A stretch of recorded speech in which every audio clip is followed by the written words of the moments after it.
this country are now taking their own safety precautions. Want to bring in Scripps News Group's Nate Reed. He's live for us in our nation's capital. And Nate, I think it's pretty safe to say, I mean, I've been in my DMs this morning, also reading email. A lot of people are feeling really uneasy right now. So how is Congress reacting? Look, Kaylee, I mean, this is front and center, front of mind for a lot of members of Congress, the House of Representatives, the Senate, Democrat, Republican. Of course, the 2011 shooting in the head of Congresswoman Gabby Giffords in Arizona.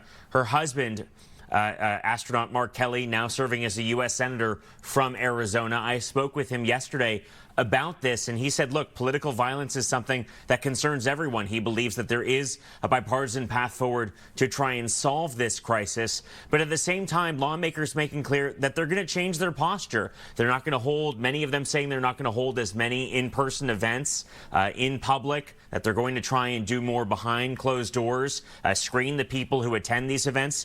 Lawmaker security is something that is front and center on Capitol Hill right now. And there's now a new exploratory effort, at least in the U.S. Senate, to try and provide every single senator a security detail. Now, if that sounds kind of surprising, just know that almost no senators have security details or members of the House of Representatives. It is kind of done on a threat case-by-case basis.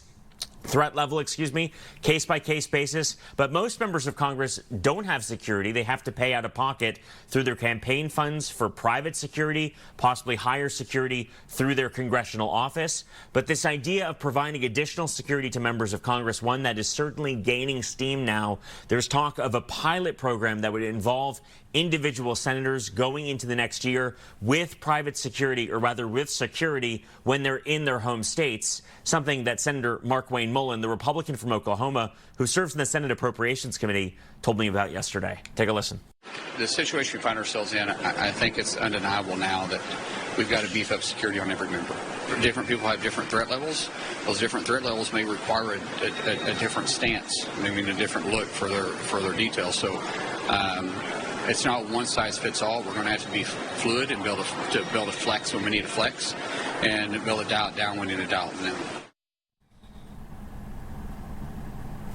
And look, there's a lot of questions about what this is going to look like, whether this is something that all members could get on board with supporting. But there's also the question of logistics. How much could this cost? What kind of resources is this going to take? Again, a lot more questions than answers right now. But Kaylee, the clarity on Capitol Hill is something is going to have to give, something will need to change. Well, and especially considering, let's keep it real, Nate, Charlie Kirk had a security detail and it didn't work. So we've got to dive deeper into this, and we have to figure out how to make sure people are safer. Our Nate Reed, live for us from our nation's capital. Thank you.